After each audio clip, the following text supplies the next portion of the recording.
The arrival of the Dauntless. Captain Kalok of the Zorth Empire watched the holo display in front of him with growing dread. The insectoid Kron fleet surrounded Zorax, the Zorth colony he was sworn to protect.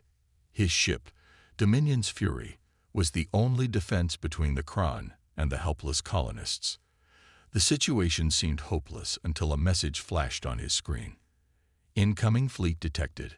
Unknown origin. His three eyes narrowed as he observed the approaching vessels. They were smaller than Zorth frigates, sleek and fast, cutting through the void with precision. These were not Zorth ships. As the vessels closed in, Kalok's sensors identified them as human, a species his people had deemed insignificant and technologically inferior. "Captain, the humans are hailing us," the communications officer reported, his mandibles clicking with barely concealed surprise. "Put them through," Kalok ordered, still grappling with the idea that these primitive beings might offer any real help. The view screen flickered to life, revealing a human male with sharp blue eyes and a calm demeanor. "This is Captain James Hawkins of the U.S. Dauntless.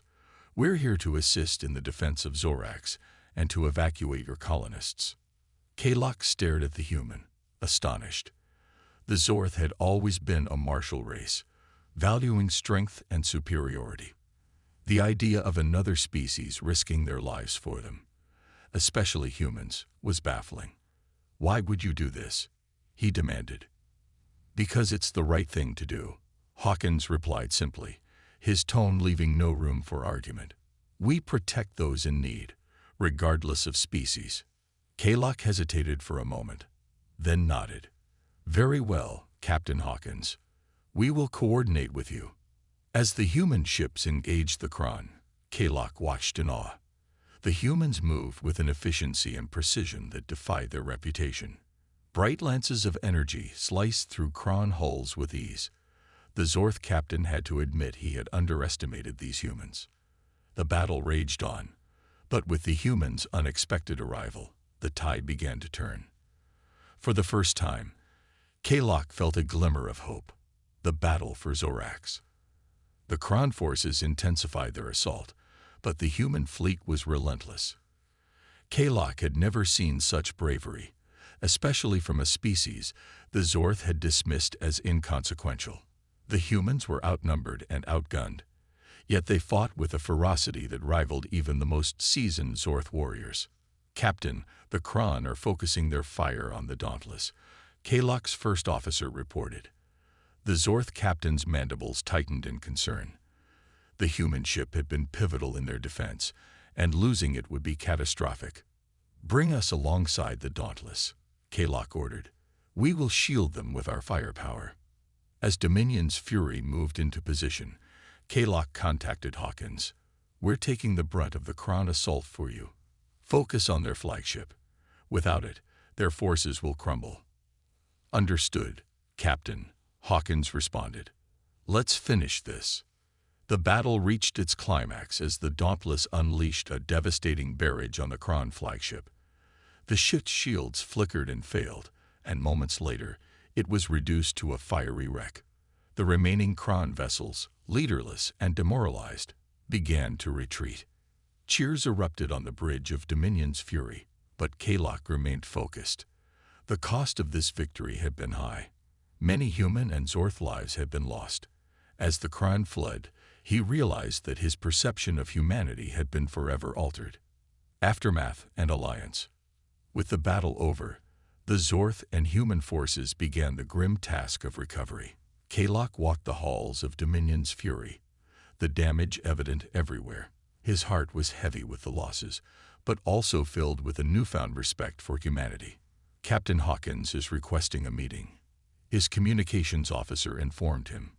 Kalok nodded, making his way to the shuttle bay. The human captain greeted him with a handshake, a gesture of solidarity that Kalok had come to appreciate.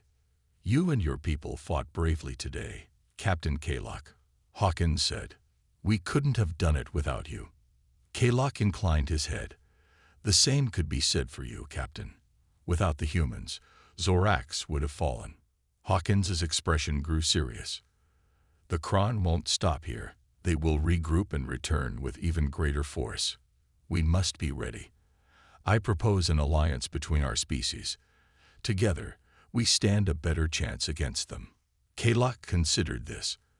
An alliance with humans was unprecedented, but so was everything he had witnessed today. I will present your proposal to the Zorth High Council, he said. I believe they will see the wisdom in it. The galactic response. News of the Battle of Zorax spread quickly across the galaxy. Species that had long ignored humanity were suddenly taking notice. The humans had proven themselves not only as warriors, but as allies who would fight for the greater good. In the Galactic Council, debates rage. Some species saw the humans as a threat, while others recognized the potential of an alliance. The Zorth, once a dominant military power, now found themselves in a unique position as mediators between the humans and other species. But not all reactions were positive. In the heart of the Kran Empire, Queen Sakura seethed with rage. The humans had humiliated her forces, and she would not let this go unanswered. Plans were set in motion to retaliate, to crush the humans before they could become an even greater threat. Preparing for war, Captain Hawkins and Captain Kalok knew that the Kron would return, and they would need more than just their combined forces to repel them. They embarked on a diplomatic mission, traveling from system to system, seeking allies willing to stand against the Kron. Some were eager to join, inspired by the humans' bravery. Others were hesitant, fearing the wrath of the Kron. But slowly, a coalition began to form. It was a fragile alliance, built on the hope that together they could stand against the Kran Empire. Back on Earth, humanity prepared for war. Factories shifted production to warships and weapons. Scientists worked tirelessly to improve their technology, knowing that the Kron would not make the same mistakes twice. Kalok, now a regular visitor to Earth, was impressed by the humans' determination. They were a species that thrived under pressure, turning adversity into strength. He only hoped it would be enough. The Kran's return. The Kron did not keep them waiting long. Their fleet returned, larger and more powerful than before. The coalition, though still outmatched, stood ready. The battle was fierce, with losses on both sides. The Kron had adapted, their ships now more resistant to human weapons. But humanity had also learned, their tactics more refined, their resolve unshaken. Captain Hawkins led the charge, his ship at the forefront of the battle. Kalok fought beside him, the Zorth and human forces working in perfect harmony. The Kron, despite their numbers, were pushed back once again. But the victory was bittersweet. Many lives had been lost, and the Kron would return. The war was far from over. The final stand. As the coalition regrouped, Hawkins and Kalok knew they could not continue to fight a war of attrition. They needed to strike at the heart of the Kran Empire, to eliminate the threat once and for all. A plan was devised, a daring assault on the Kran homeworld. It was a suicide mission, but it was their only hope. Hawkins volunteered to lead the mission, knowing that it would likely be his last. Kalok insisted on joining him. The two captains, now more than allies, prepared for what would be their final battle. The coalition fleet assembled, every ship and soldier knowing the stakes. The assault on the Kran homeworld was brutal. The coalition forces fought with everything they had, knowing that failure meant the end of their worlds. Hawkins and Kalok led the charge, their ships plunging deep into enemy territory. In the end, it was Hawkins who made the ultimate sacrifice, ramming his ship into the Kran command center, crippling their leadership. The Kran forces, now leaderless and disorganized, were defeated. The war was over, but at a great cost. Humanity had proven themselves, not just as warriors, but as saviors of the galaxy.